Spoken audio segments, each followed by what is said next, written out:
부자 되는 미니 특강. 주제는요, 내가 일하지 않고도 돈이 들어오게 하는 법이에요. 돈 때문에 고통받는 분들이 사실 많죠. 아마도 전 국민이 관심을 가질 만한 주제라고 저는 생각을 해요. 내가 일을 하지 않고도 돈이 들어오게 하는 법. 자, 지금부터 설명을 좀 드릴게요. 오늘은 다행스럽게도 공식은 없어요. 지금 시청하고 있는 분들 중에서 직장에서 급여 받고 있는 분들 많으시죠? 내가 혹시 일을 안 한다 하더라도 또 배우자분이 일을 하고 있을 수도 있고요. 또 지금 하고 있는 일 외적으로 어떤 일을 해보면 좋을까 고민하고 있는 분도 계시죠. 근데 그 어떤 유형이든 간에 고민이 있을 거예요. 그 고민이 뭐죠?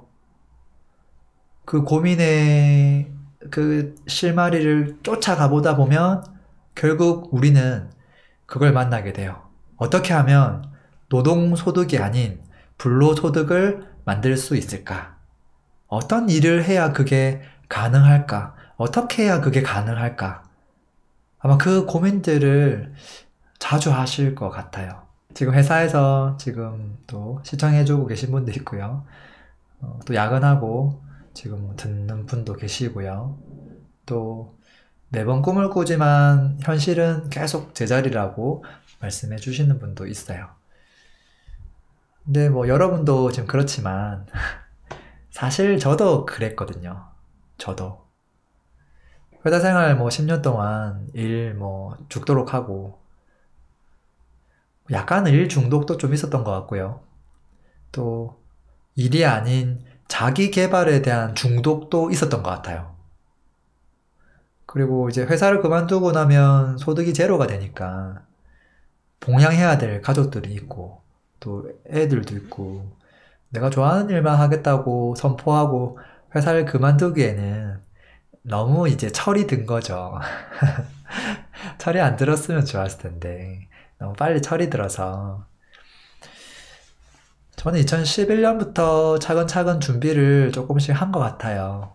그렇게 해서 2015년 회사를 그만두고 지금은 투자자 또는 1인 지식기업가 또는 스타트업 운영하는 사람, 대표 그리고 생산자의 삶을 살고 있다고 저는 생각을 해요.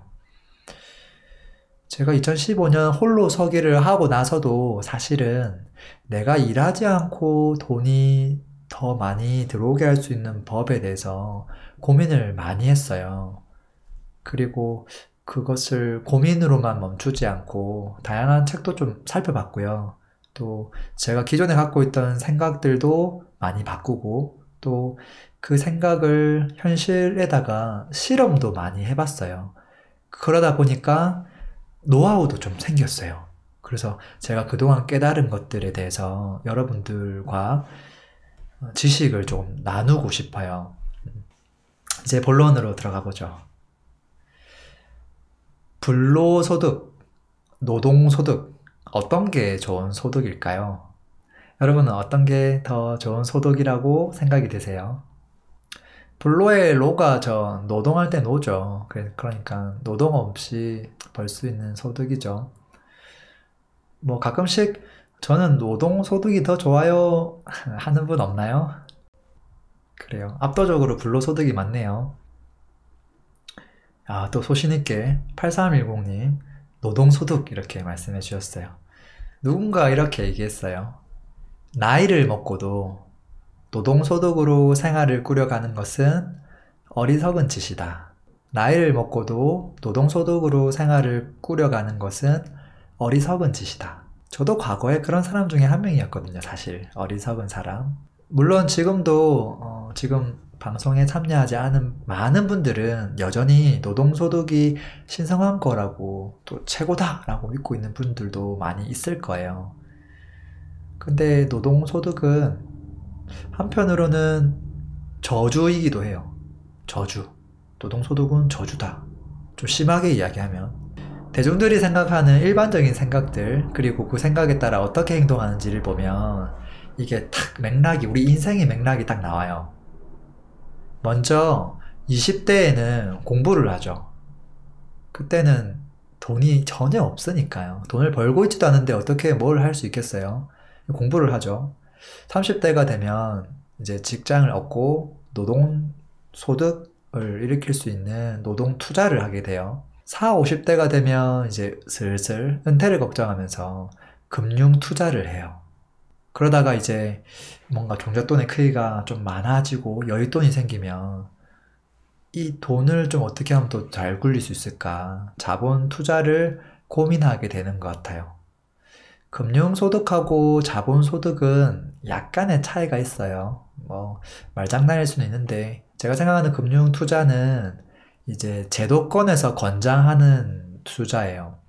예를 들어서 저축, 적금, 뭐 예금, 좀 더 나아가 뭐 펀드 정도, 그 정도 하는 것을 의미해요. 자본 투자는 간접 투자의 성격보다는 직접 투자의 성격이 강해요.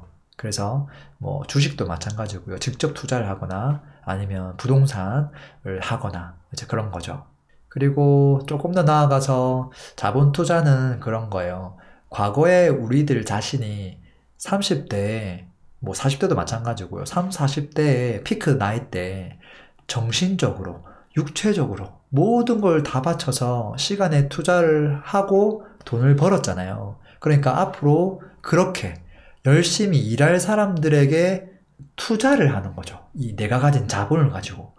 그런 사람들에게. 어떻게 그 사람들에게 직접적으로 투자할 수 있을까요? 못하죠. 그렇기 때문에 회사에다가 투자하는 거죠. 그것을 우리는 보통 그냥 주식 투자라고도 의미하고요. 또는 요즘에 뭐 엔젤 투자자 뭐 이런 이야기도 나오고 있어요. 자본 투자는 이제 우리 양대 산맥은 주식 투자와 부동산인데 저는 개인적으로 개인이 주식 투자, 개미 전문 투자자로서 성공하기가 조금 어렵다라고 이야기를 하고 있고 왜 그런지에 대해서는 제가 지지난주 그때 이유를 좀 말씀드린 부분도 있어요. 주식은 뚜껑이 열려있죠. 내가 뭐 더 많이 벌 수도 있고 수익률이 정해져 있잖아요. 근데 반대로 이 바닥도 열려있어요. 하락을 얼마큼 하락할지도 모른다는 소리거든요. 근데 부동산 같은 경우는 바닥은 닫혀있고 뚜껑은 열려있는 투자예요. 왜 바닥이 닫혀있느냐? 물론 하락할 여지가 있긴 하지만 기본적으로 토지가 차지하는 비중이 거의 50% 가까이 되기 때문에 훨씬 더 안정적이라는 거죠. 그런 측면에서 부동산은 바닥이 닫혀있고 뚜껑은 열려있는 투자다라고 볼 수 있어요. 자, 어쨌든 많은 사람들이 우리 라이프 사이클을 놓고 봤을 때 이런 생각을 가지고 이렇게 하고 있다는 거예요. 자, 그러면 좀 똑똑한 사람들은 어떻게 하고 있는가 한번 보자고요. 오마하의 현인이라고 불리는 뭐 지구상에서 뭐 가장 부자 중에 한 명이라고 불리는 워렌 버핏이 어떻게 했는지를 보면 딱 대비가 되겠죠. 워렌 버핏은 6살 때 껌하고 콜라를 팔았어요. 그리고 11살 때 차트를 보고 우선주를 사면서 주식 투자를 시작했어요. 그리고 15살 때 농지를 샀어요.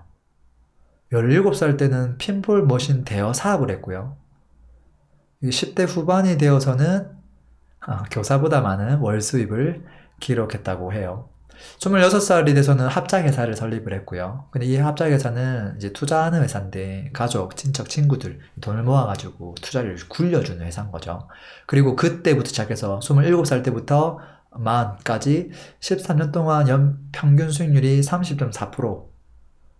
그리고 35세 지금 우리가 잘 알고 있는 버크셔 해서웨이 회사를 인수해서 53년간 투자를 하고 있고 수익률이 평균 21.6%라고 해요. 지금 그분이 나이가 되게 많거든요. 사실은. 진짜 할아버지 중에 할아버지죠. 자, 그러면 여기서 이제 우리가 고민해 볼 것들이 있죠. 워렌 버핏은 과연 일을 안 한 걸까요? 아니면 일을 열심히 한 걸까요? 지금 워렌 버핏이 돈을 많이 벌었는데요. 그 단계별로. 그것들이 다 불로소득으로 봐줘야 될까요? 아니라고 봐줘야 될까요? 껌과 콜라를 판 거는 어떻게 보면 자본주의의 시작인 교환이 제일 중요하거든요. 이 교환에 대해서 눈뜨게 하기 위해서 제가 봤을 때 부모님이 워렌 버핏을 가르쳤다고 저는 생각을 해요.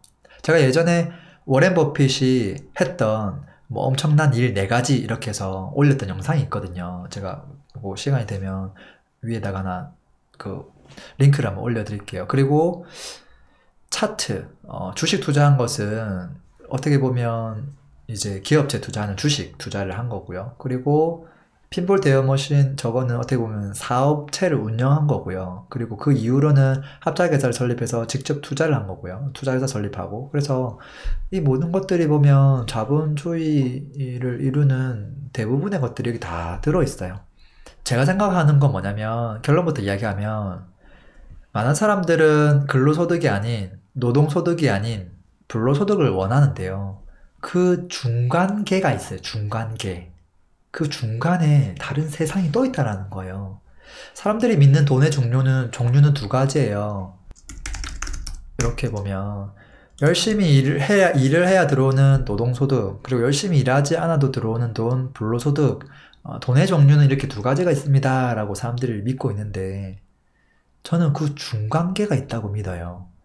한 번만에 1에서 2로 점프할 수가 없다라는 거거든요. 근데 많은 사람들이 한 번만에 2로 점프하려고 해요. 그래서 되게 힘들고 이게 불가능한 거거든요. 예를 들어서 예전에 뭐 그런 거 게임 하신 적 있나? 저 대학생 때 뭐 스타크래프트 게임 같은 거 하면 테크트리라는 게 있었어요. 요거 만들고 나면 요걸 만들어야지만 그 다음에 비행기를 만들 수 있고 막 그랬단 말이에요. 그것처럼 단계가 있는데 그 중간 단계를 다 그냥 없애고 한 방에 가려고 하니까 너무 힘들고 불가능해 보이고 그런 거예요. 예를 들어서 그냥 뭐 쉽게 생각해 보면 되죠. 저 불로소득이다. 그럼 은행에 돈 넣어놓고 이자만 받으면 이거는 정말로 불로소득 중에 불로소득이라고 볼 수 있죠. 자, 그러면 야, 내가 원하는 금액을 받으려면 도대체 얼마를 넣어야 되는 걸까요? 지금 은행 금리가 뭐 한 2%라고 가정해보고요. 뭐 적금을 넣었는데 10억을 만약에 넣으면 한 달 얼마 정도 받을 수 있을까요? 2%면 166만원? 그 정도밖에 안 나올 거예요. 10억을 넣었는데. 근데 166만원 갖고 우리 한 달 살 수 있나요? 애 키우고 뭐 집 대출 내고 관리비 내고 생활비 쓰고 밥 먹는 거 하고 가끔씩 옷 입고 아이랑 같이 놀러도 잠깐씩 뭐 놀이공원도 한 번은 가고 또 통신비 내고 뭐 하면 3, 400 그냥 날라가잖아요. 사실은 거기서 정말 알뜰하게 써야 이제 막 200만원 안쪽으로 이제 할 수 있는데 외벌이 뭐 혼자 살 때가 아니라 가정이 있는 집에서는 166만원 가지고는 정말로 살기가 힘들거든요. 그러면 좋아. 20억을 넣으면 되지 않냐. 20억 넣으면 얼마죠? 뭐 330만원? 330만원도 사실은 우리가 여유롭게 쓸 수 있는 금액은 전혀 아니거든요. 그리고 뭐 30억을 늘린다 하더라도 금액이 뭐 500만원이 안 된단 말이에요. 그러니까 이게 말처럼 쉽지 않다라는 거예요. 지금 여기 계신 분들 중에서 현금으로 뭐 30억 정도를 그냥 편안하게 들고 있는 분이 과연 몇 분이나 있을까요? 그리고 30억 넣어가지고 500만원 받았을 때, 야, 진짜 막 돈이 막 넘치는 것 같다. 그렇게 생각하시는 분이 몇 명이나 될까요? 그러니까 그게 진정한 불로소득인데, 자, 그러려면 그 돈을 도대체 언제 모으냐는 거지. 그러면 노동소득으로 그걸 다 모은 다음에 그때 가서 이거 한다? 야, 진짜 힘든 일이죠. 진짜 힘든 일이에요. 이제 그렇게 되려면 우리가 한 60이 평생 그게 불가능할 수도 있어. 그러잖아요. 일반인들이 뭐 30억을 만들어낸다. 노동소득으로 힘들거든요. 그래서 이 중간계에 대한 이야기를 제가 좀 해드리려고 해요. 자, 한번 들어보세요. 내가 일하지 않고 돈을 버는 법을 스스로 깨우치려면 일단 백지 상태를 만들어 놓고 시작해야 돼요. 제가 모든 눈에 보이지 않는 답을 내기 어려운 주제를 만나면 항상 하는 행동이에요. 그게 어떤 주제든 간에 일단 백지 상태를 딱 만들어요. 내가 알고 있던 기존의 상식 이런 것들을 빨리 내려놓는 게 필요해요. 왜냐면 내가 갖고 있던 상식이 맞았다면 저는 벌써 그 상태가 돼야 되는 거거든요. 그게 안 됐다면 내가 알고 있는 모든 지식이나 그런 것들이 전부 다 틀린 정답지라고 생각을 해야 돼요. 그래서 자, 백지 상태에서 뭐부터 할까? 저는 보통 항상 그 키워드의 근본을 따라가요. 한번 보자고요. 내가 일하지 않고 돈 버는 방법. 이 중에 핵심 키워드는 일, 돈, 방법이에요. 근데 이게 딱 두 개로 나뉘어요. 돈을 버는 방법. 돈에 대한 공부 당연히 해야 되죠. 그리고 그 방법론은 너무나 많아요, 사실은. 근데 핵심은 돈을 벌기는 버는데 일을 안 하고 돈을 버는 방법이죠. 그러니까 이 문장에서 핵심은 일하지 않고인데 거기서 더 핵심 키워드는 일이라고 볼 수 있어요. 일. 자, 그러면 우리가 인생을 살면서 일에 대해서 스스로 정의해 본 적이 있냐라는 거예요. 우리가 그냥 이제 뭐 초등학생이라면 아빠 일하고 올게 하면 그냥 회사 출근해가지고 뭐 돈 벌어 오는 그것을 일이라고 생각할 텐데 그렇게 믿을 수는 없잖아요. 일에 대한 정의를 다시 하는 게 필요하다라는 거예요. 그래서 노동소득이 들어가느냐 안 들어가느냐 그렇게 일을 막 구분할 수도 있겠지만 그게 아니라 내가 그것을 안 하고 일을 하긴 해야 되는데 무조건 일을 안 하려고 하는 게 아니라 일은 해야 되는데 내가 안 하고 다른 사람이 하면 되는 그런 일. 이렇게 구조를 만들어 버리면 어떻게 되는 거죠?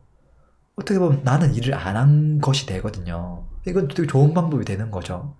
그래서 이게 무조건 내 노동소득이 들어갔냐 안 들어갔냐 이제 그렇게 생각하는 게 아니라 좀 다양한 점에서 생각해 볼 필요가 있다는 거예요. 자, 일에 대해서 재해석을 먼저 해보는 거예요.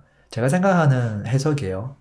제가 생각하는 일이란 단어 자체가 되게 부정적이거든요. 제가 생각하는 일은. 그래서 일이란 내가 하기 싫은 것이다. 그러니까 하기 싫은 것들은 일이기 때문에 최대한 안 하는 게 맞다는 거예요. 그리고 일이란 노동소득으로 버는 것이다. 나의 시간을 투입하고 그 시간에 비례해서 버는 것이다. 라는 거고요.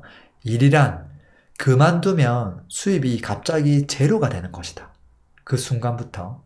그리고 일이란 시간 베이스로 수입이 결정되는 것이다. 사실 그 외에도 일에 대한 해석이 너무나 많아요. 이런 고민을 하다가 보면 분명히 일에 대해서 다양한 관점을 가지고 미리 고민했던 사람들이 있겠구나라는 생각이 들 때가 있어요. 그럼 그때부터 책을 찾아보는 거예요. 책을 찾아볼 때는 아무 책이나 막 광범위한 주제를 막 보면 나한테 도움 되겠지? 천만에요. 지금 내가 정말 궁금해하고 나에게 꼭 필요한 것, 그 실마리를 쫓아서 갔을 때 그때 풀리지 않은 것들을 풀기 위해서 찾아보는 게 책이거든요. 왜냐면 그 저자를 만날 수가 없기 때문에 그런 멘토를. 그래서 이런 책 보는 거죠. 제목 뭐냐 모르겠네. 나에게 일이란 무엇인가? 일이란 이 사람은 어떻게 정의하고 있냐면요. 일이란 저주다. 일이란 자유다. 일이란 상품이다. 일이란 직업적 시민권이다. 일은 비효율이다. 일은 자기 실현이다. 일은 사회적 관계다. 일은 보살핌이다. 일은 정체성이다. 일은 봉사다. 이런 식으로 각각 일을 정의하는데 이 사람이 정의한 내용이 아니에요. 과거의 그 시대별로 일을 바라보는 관점에 대해서 막 풀고 있어요. 일은 자유다. 뭐 르네상스 시대에 나왔던 이런 것들은 일은 자유다 이렇게 됐던 거고. 그리고 국가의 입장에서는 뭐 일은 직업적 시민권이다 이렇게 프레임을 만들어가고, 일은 정체성이다 이런 말은 저는 좋아해요. 생산자의 관점에서 정의하면 일은 이렇게 봐지는 거거든요.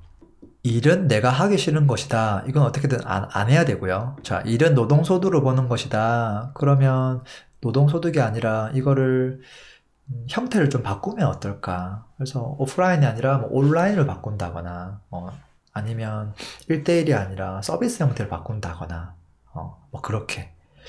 아니면 일을 그만뒀지만 돈이 그만두자마자 바로 끊기는 게 아니라 한 1년 정도는 더 쭉 들어오고 끊긴다거나, 뭔가 지연할 수 있는 일, 그리고 일과 시간 베이스에 있어서 이게 그 정비례 관계를 확 깨뜨릴 수 있는 방법, 이제 이런 것들에 대해서 고민을 더 해봐야 되겠다라는 생각이 막 드는 거예요. 자, 이건 어떻게 보면 진짜 일에 대한 어떤 키워드를 가지고 이제 분석한 건데, 그거 말고 좀 현실 속에서 어떻게 우리가 일을 하면서 돈을 좀 더 많이 벌 수 있고 내 시간을 더 많이 세이브할 수 있을까, 그런 관점에서 나온 책들이 되게 많단 말이에요. 그래서 그런 책들을 찾아보는 거죠. 그래서 제 영상에도 많이 올렸지만 뭐 부의 추월 자선, 나는 직원 없이도 10억 번다. 과감한 선택.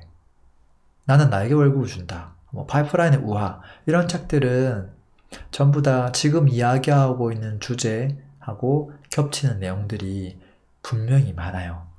외출 차선에서 공식이 나오죠. 이 사람도 막 공식 만드는 걸 되게 좋아하는 사람인 것 같아요. 부는 순이익 플러스 자산 가치다. 이렇게 이야기하고 있어요. 여기 공식에는 되게 복잡한 것들이 숨어 있거든요. 왜냐면 순이익은 판매 개수 곱하기 단위당 이익이다. 당연한 거죠. 내가 물건 하나 파는데 이게 1,000원짜리냐, 만원짜리냐, 10만원짜리냐, 이거 한 개 파냐, 10개 파냐, 100개 파냐, 거기에 따라 순이익이 결정되는 거고, 자산의 가치는 순이익에다가 산업승수를 곱한 것이다. 이렇게 돼 있는데, 뭐 산업승수, 이게 한글로 번역되다 보니까 이걸 이해하는 게 너무 힘들어요. 이걸 만약에 조금 더 쉽게 이야기하면 그냥 수익률이라고 보면 조금 더 쉽거든요. 이런 거죠. 자, 자산 가치를 평가할 때, 자, 부동산이라고 예시를 들어보면, 이거 월세를 나는데 월세 수익률이 얼마예요? 5%라고요? 아, 그래요? 그러면 이거 지금 월세가 얼마 나오고 있죠? 한 달에 50만 원 나오고 있어요. 아, 그러면 월세 수익률이 5%고 매월 50만 원이 나오니까 매매가가 역계산하면 딱 요 정도 나오겠네. 한 1억 정도 넣었을 때 한 5% 수익률 해서 그래, 월세 한 50만 원이면 그래, 적당하지. 그럼 저 이거 1억에 살게요. 이렇게 이제 자산 가치가 측정되는 거거든요. 근데 이게 부동산뿐만 아니라 다른 자산들도 있죠. 그래서 자산은 어떻게 보면 시장 가치를 지니는 것들인데, 사업체도 마찬가지예요. 이 사업체가 1년에 수익이 얼마냐. 근데 이 사업체를 1년 동안 유지하기 위해서 얼마가 더 들어가느냐. 그래서 아까 월세 수익률 할 때도 사실은 대출에 대한 그 비용도 감안해준 수익률을 확인하고, 그 다음에 이제 매월 얼마큼 받고 있는지를 알아야지만 자산 가치가 나오는 거거든요. 그래서 사업체도 마찬가지고, 그래서 부의 차선에서 저자는 부는 순이익 플러스 자산 가치라고 이야기를 하고 있어요. 근데 이 공식을 보면 제가 지지난 시간에 말씀드렸던 공식, 제가 만든 공식, S는 V 곱하기 I다. 기억나세요? V는 가치를 만들어내는 거고 I는 돈을 굴리는 일인데요. 지금 보면 정확히 일치해요. 순이익은 가치를 만들어서 돈을 이제 만들어내는 거거든요. 그러니까 이게 V에 해당하고요. 자산 가치는 이건 어떻게 보면 굴리는 개념이라서 투자 쪽이에요. 그래서 I라고 볼 수 있어요. 거의 공식이 똑같죠. 신기하게도. 자, 그리고 어떻게 하면 조금 더 빠르게 부자가 될 수 있는 그런 사업이 있을까? 5가지 씨앗에 대해서 이야기하고 있어요. 아마 책을 읽은 분들은 이제 막 기억나실 거예요. 뭐 임대 시스템부터 시작해서 여러 가지가 있는데요. 저의 경우를 이제 대입해 보면 임대 시스템, 부동산 투자하는 사람들은 다 임대를 하죠. 그리고 컨버터 소프트웨어 시스템, 저한테는 뭐 집사 사이트 이제 이런 것들이 해당할 것 같고요. 컨텐츠 시스템 이런 것들은 이제 강연, 강연 자료를 만들고 투자 레포트를 만들고 또 뭐 책을 집필하고 가끔씩은 전망도 하고 유튜브 컨텐츠를 만들고 뭐 광고 수입을 받고 그 외에 또 부대 수입도 만들어지고 이제 이런 것들 다 컨텐츠 시스템인 것 같고요. 유통 시스템은 지금 현재는 잘 갖고 있지는 않은데요. 예를 들어서 뭐 집사에다가 돈 버는 법, 강의 플랫폼 이렇게 하나 캠퍼스를 하나 만들고 각종 돈에 대한 어떤 돈 버는 방법 영상들을 올려놓고 수익을 쉐어하면 이건 유통 플랫폼이 되겠죠.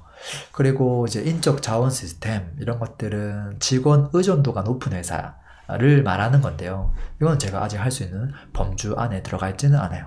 이렇게 보면 그래도 한 3가지 정도는 하고 있구나 라고 일단 볼 수 있고요. 그리고 나는 직원 없이 10억 번다. 이 책에 보면 1인 기업들은 어떤 것을 하는 게 유망하다 라고 해서 6가지 업종들이 나오고 있어요. 기왕이면 전화상거래를 하라.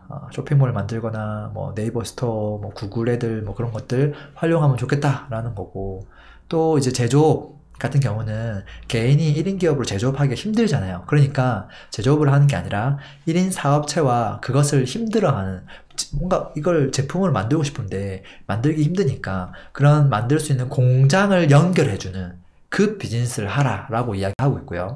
또 정보 콘텐츠 창조 산업 같은 경우는 나의 관심 분야하고 독창적인 전문 지식을 활용해서 시장 시장 사람들이 지불할 만큼 가치 있는 상품으로 만들어내는 거, 이제 그런 일들을 하라라고 이야기하고 있어요. 그래서 그게 뭐 영상, 비디오, 책, 세미나, 뭐 팟캐스트, 뭐 뉴스레터부터 시작해서 여러 가지 형태가 나올 수 있겠죠.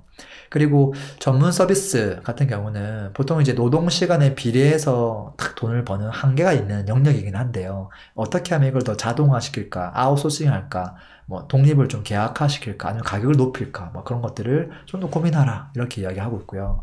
퍼스널 서비스 같은 경우는 이거는 이제 말 그대로 뭐 1대1로 진짜 내 시간에 정비례해서 고객에게 그것을 판매하는 거거든요. 예를 들면 뭐 헬스 트레이닝, 이렇게 뭐 PT 해주는 선생님, 이런 것들이 다 이쪽 산업에 들어가는 건데, 이런 부분에 있는 분들은 좀 창의적인 아이디어가 필요하다. 그래서 기존에 하던 형태에서 좀 탈바꿈하는 것들 필요하다, 뭐 이야기 하고 있어요. 그리고 부동산업은 이제 임대 수입을 말하는 거고요. 그리고 또 과감한 선택이라는 책이 있어요. 제가 되게 좋아하는 책 중에 하나인데요. 성공하고 싶다면 5가지 방법을 고려하라고 이야기하고 있어요. 지금 이야기하고 있는 이 책에서 제가 어떻게 하면 내 시간을 적게 들이면서 돈을 벌 수 있는가, 그 중간계에 어떤 해당하는 이야기를 하는 사람들의 책의 알짜배기 내용만 지금 써머리한 거거든요. 일단 종류와 상관없이 인터넷 서비스 관련 사업을 하라. 이게 첫 번째였고요. 두 번째는 당신이 아는 2사람을 연결해줘라. 세 번째는 책을 써라. 그리고 네 번째는 또 책을 써라.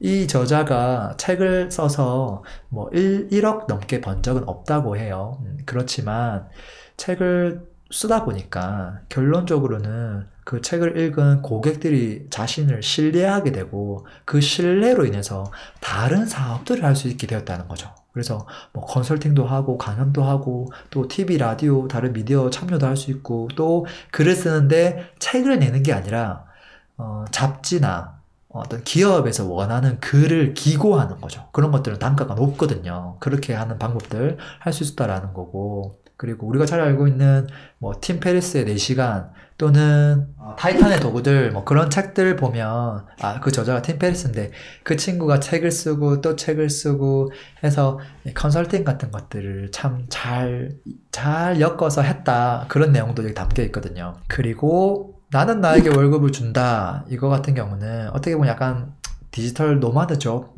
같은 성격이 좀 담겨 있긴 한데, 어떻게 하면 우리가 시간을 구애받지 않고 자유방목형으로 일을 할 수 있는가, 그걸 할 때 4가지를 추천했는데, 첫 번째는 서비스, 두 번째는 가상제품, 세 번째는 광고, 네 번째는 실제 제품, 이런 거예요. 그래서 서비스, 가상제품, 광고는 전부 다 컨텐츠가 있어야만 가능한 거거든요. 그래서 쭉 보면 겹치는 것들이 많아요. 그래서 제가 생각하는 생각의 흐름을 정리해보면요, 지금 여러분들이 제 머릿속에 지금 들어왔어요. 내가 일하지 않고 돈을 벌 수 있는 방법은 뭐가 있을까? 거기 딱 시작하는 거예요. 답이 안 나오죠, 당연히. 그러면 이 문장에서 가장 중요한 핵심 키워드가 뭐지? 일이구나. 일에 대해서 재해석, 재정의를 내가 해봐야 되겠다. 해보고 부족한 것들은 책을 통해서 익히는 거예요. 그리고 나서 이거는 너무 이론적이잖아요. 그게 아니라 좀 현실적으로 어떻게 하면 이 이론을 가지고 현실에서 적용할 수 있는 방법들이 있을까? 다양한 관점에서 이야기해준 책들을 가지고 쫙 보는 거죠. 그러다가 공통된 내용들을 쫙 뽑아보고요. 그렇게 해서 만든 공식들이 S는 VI다. 근데 지금 제가 아까 SVI에 대한 설명을 하려고 하는 게 아니고요. 오늘은 시간의 시크릿에 대한 이야기를 하려고 하는 거거든요. 제가 이 공식에 있어서 V는 S는 V 곱하기 I다 해서 돈이 아닌 가치를 쫓아라 라고 이야기를 했고요. 가치를 만드는 아이디어에 매몰되지 말고 가치를 만들어내는 역량을 키워라 라고 얘기를 했고요. 수익률이 아닌 이 좋은 수익률을 유지할 수 있는 역량 개발을 하라 라고 얘기했어요. 제가 한 가지 말씀드리지 못했던 게 뭐냐면, 바로 어떻게 하면 내 시간 투입되는 것들을 줄일 수 있는가에 대한 부분이에요. 저는 그렇게 생각해요.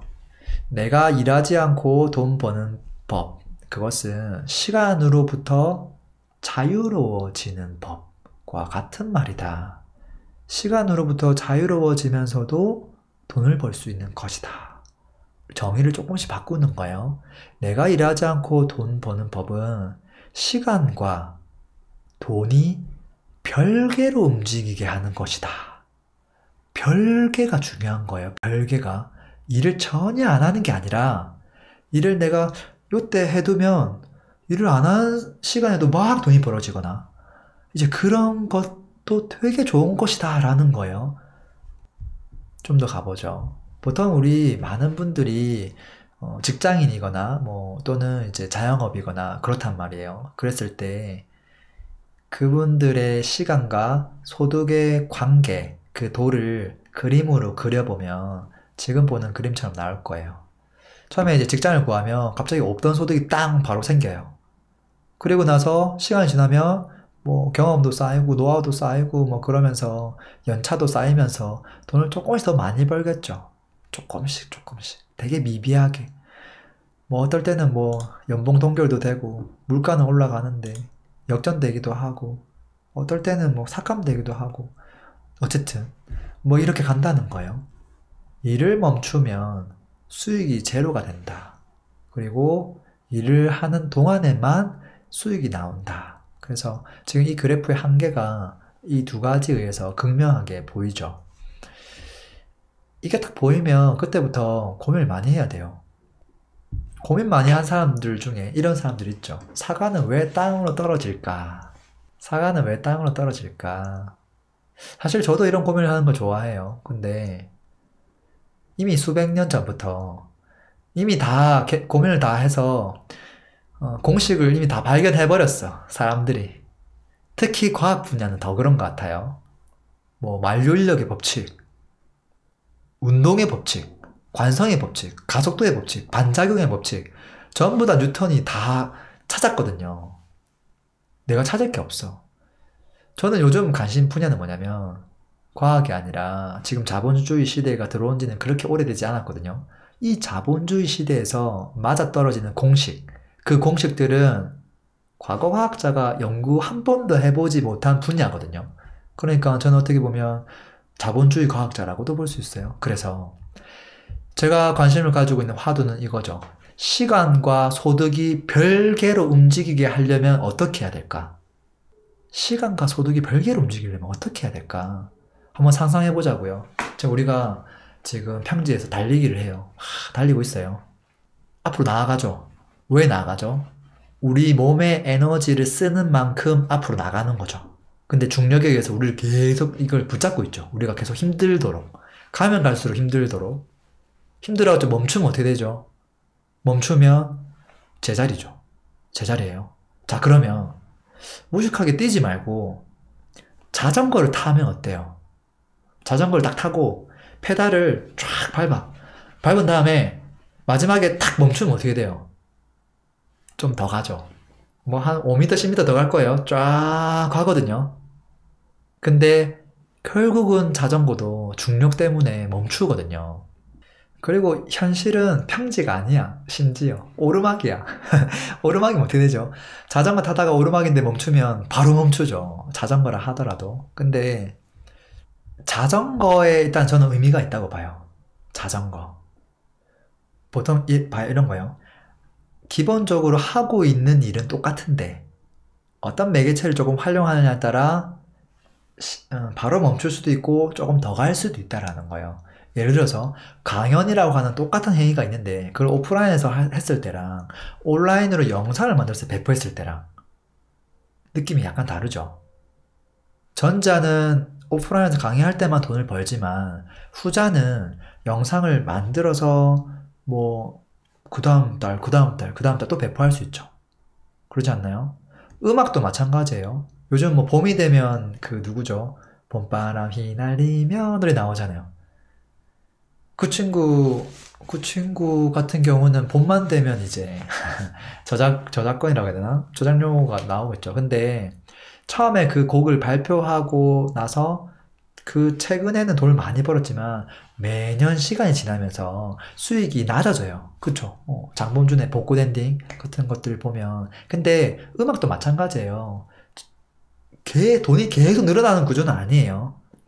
책도 마찬가지예요. 책도 책 출간하고 나면 한 몇 개월 동안 돈 많이 벌다가 책이 많이 팔리다가 그 다음은 적게 줄어들거든요.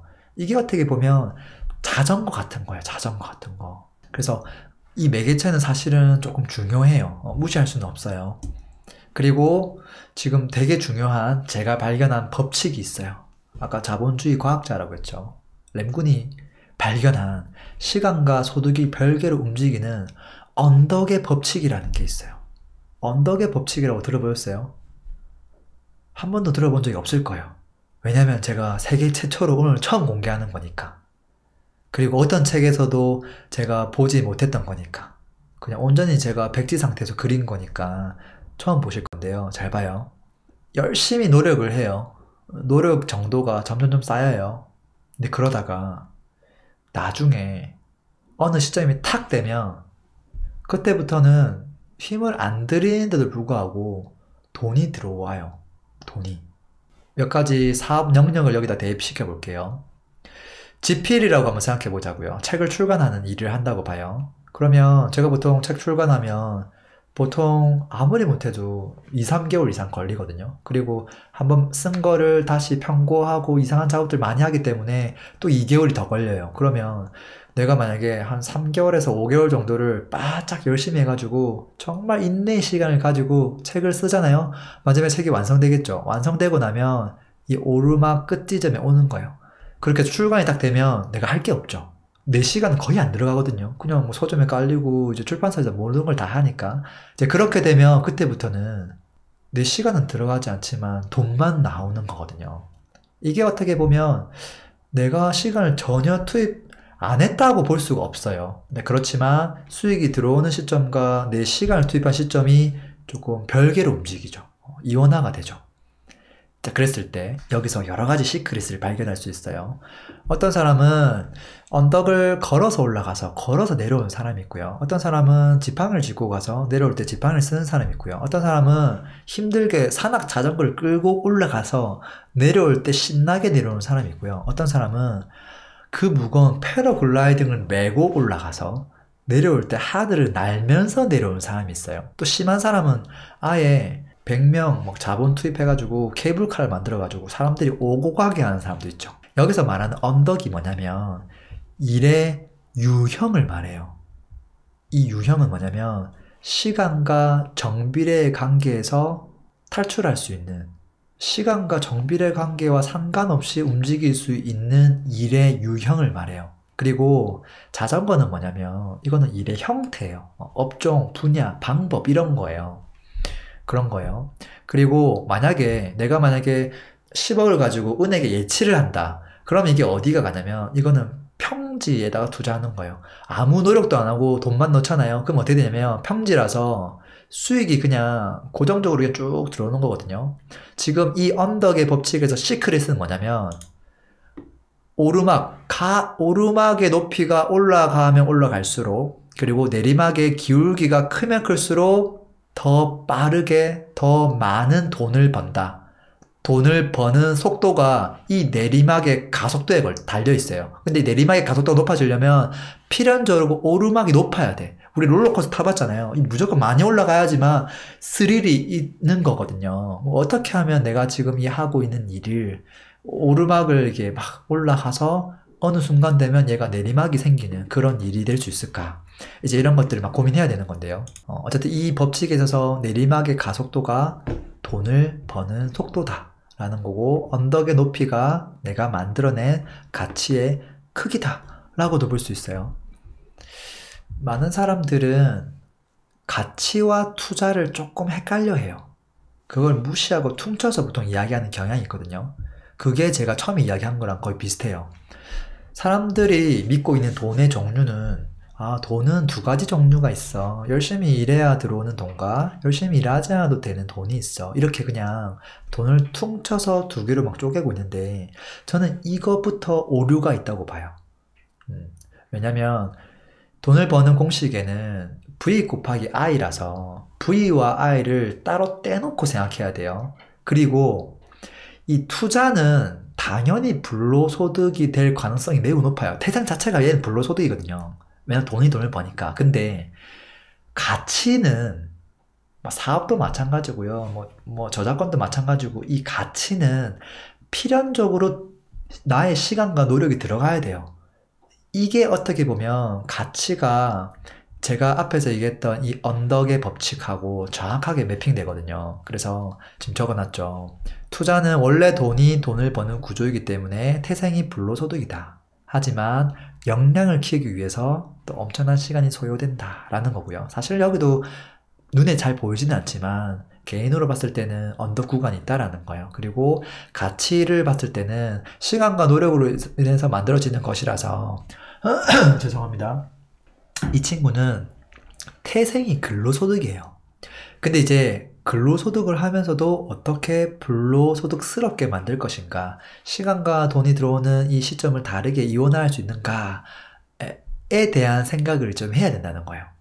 그래서 많은 사람들이 놓치고 있는 게, 가치도 사실은 준 불로소득처럼 만들어낼 수 있거든요. 근데 그게 중간계예요. 그걸 거쳐서 우리가 진정으로 원하는 불로소득으로 돈을 넣을 수 있는 이 큰 종잣돈 있죠. 뭐 아까 30억이 너무 작다 생각하면 300억을 넣으면 되는 거거든요. 근데 이 300억을 만드는 게 불가능하잖아요. 그 불가능한 방법은 이 가치를 만들어내는 방법. 이 언덕 구간을 지나가서 내가 한 번만 열심히 해두면 거기서도 돈이 계속 발생할 수 있는 그 중간계를 거쳐야지만 내가 원하는 돈의 크기를 만들어낼 수 있다는 거예요. 자, 그래서 이 언덕의 법칙은 결론적으로 이 오르막의 형태의 어떤 일은, 이건 노동소득이라서 그건 좋은 일이 아니에요. 멈추면 돈이 딱 안 들어오는 일들은. 근데 언덕의 형태로 돈이 들어오는 일들이 있어요. 뭐 지필, 뭐 특허, 저작권, 뭐 사업체 이런 것들. 그런 것들은 우리가 꼭 해야 될 것들이에요. 나는 일하기 싫어라고 생각하지 마시고 이 중간 궤도를 꼭 거쳐야 된다는 거예요. 그리고요, 이게 어떻게 보면 그거예요. 우리 보통 이제 중력을 받다가요, 우주로 나가고 싶으면, 우주는 중력이 없잖아요. 되게 평온하죠. 근데 거길 나가려면 이 대기권을 뚫고 나가야 되죠. 대기권 뚫는 게 쉽나요, 이게? 그 궤도기에 있는 게 이 영역들이거든요. 그리고 평지는 뭐냐면 그냥 쉬운 금융소득 또는 이제 임대소득, 이런 것들은 대부분 다 평지 형태, 고정적인 소득이라고 보면 돼요. 크게 노력이 필요하지 않죠. 자, 명심해야 될 게 있는데요. 두 가지가 있어요. 여러 책에서 이야기하고 있는 머니 시스템은 대부분 완전한 불로소득이 아니에요. 그 중간계에 있는 수동 급여 소득에 가까운 이야기를 하고 있는 거예요. 어떻게 하면 우리가 조금 수동 급여 소득을 더 크게, 내 시간을 좀 적게 할애해서 만들 수 있을 것인가, 그런 것들을 이야기하고 있기 때문에 그 책을 관심 있게 좀 보시면 좋겠고요. 그리고 내가 하고 있는 그 일, 언덕 형태로 가져갈 수 있는 류의 일이라면 시간 투자를 아끼면 안 돼요. 시간 투자 열심히 해야 돼요. 나중에 내리막길이 무조건 찾아오거든요. 그래서 앞으로 어떻게 하면 됩니까? 라고 묻는다면 저는 이렇게 얘기할 거예요. 처음에 일단 노동 투자를 열심히 해야 된다. 종잣돈을 열심히 모아야 돼요. 좀 돈이 없기 때문에. 그리고 두 번째는 뭐냐면, 노동 투자를 하는 과정에 있어서도 병행을 좀 해야 되는데요. 내가 좋아하면서 시장에 팔릴 만큼 가치를 띌 수 있는, 잘할 수 있는 일을 발굴해 가야 된다 라는 거고요. 세 번째는 내가 좋아하고 시장에 팔릴 만큼 가치가 있는 그 일의 형태가 이 언덕의 유형인지를 생각해 봐야 돼요. 네 번째는 뭐냐면, 가치를 만드는 일, 지금 2, 3번은 다 가치와 관련된 건데요. 그거 말고 순전히 그냥 돈을 굴리는 일도 병행해야 돼요. 돈을 굴리는 거. 그리고 다섯 번째는 뭐냐면, 내가 만든 그 가치, 언덕 있죠. 그 정상으로 올라가도록 매진해야 돼요. 중간에 포기를 하면 안 돼요. 그렇게 하고 그 내리막을 스스로 설계를 좀 할 줄 알아야 돼요. 요렇게 해야지만 이게 언덕 다음에 내리막이 무조건 있는 일이 되는구나. 그렇게 본인 스스로 이걸 비트는 작업들을 해야 돼요. 그리고 여섯 번째는요, 종잣돈의 크기를 키운 다음에 평평한 정말로 진정한 불로소득에 투자를 해야 돼요. 당연히. 여기 나오죠. 부의 초월차선 완결판에 나오는 마지막 이야기인데요. 돈나무는 당신 지갑 속에 있다. 돈은 돈나무 씨앗의 왕중왕이다 라고 이야기해요. 이게 어떻게 보면 6번의 이야기와 일맥상통한 이야기예요. 그러니까 많은 사람들은 은행에 돈을 넣고 이자만 받는 것은 정말 어리석은 짓이다 라고 이야기를 하지만, 사실은 그것이 진정한 불로소득이자 왕중왕이다라고 볼 수 있죠. 물론 이제 거기서 단순한 은행의 이자만 받는 게 아니라 뭐 합작회사를 세우고 또는 회사에서 그 1년에 한 번씩 주주들한테 배당받는 것들, 이제 뭐 그런 여러 가지 것들 병행하라 뭐 이런 내용도 있긴 해요. 자, 그래서 제가 오늘 이야기하고 싶은 결론은 사실 여기 앞에 다 있었어요. 근로소득과 불로소득, 중간계는 엄연히 존재한다 라는 거고요.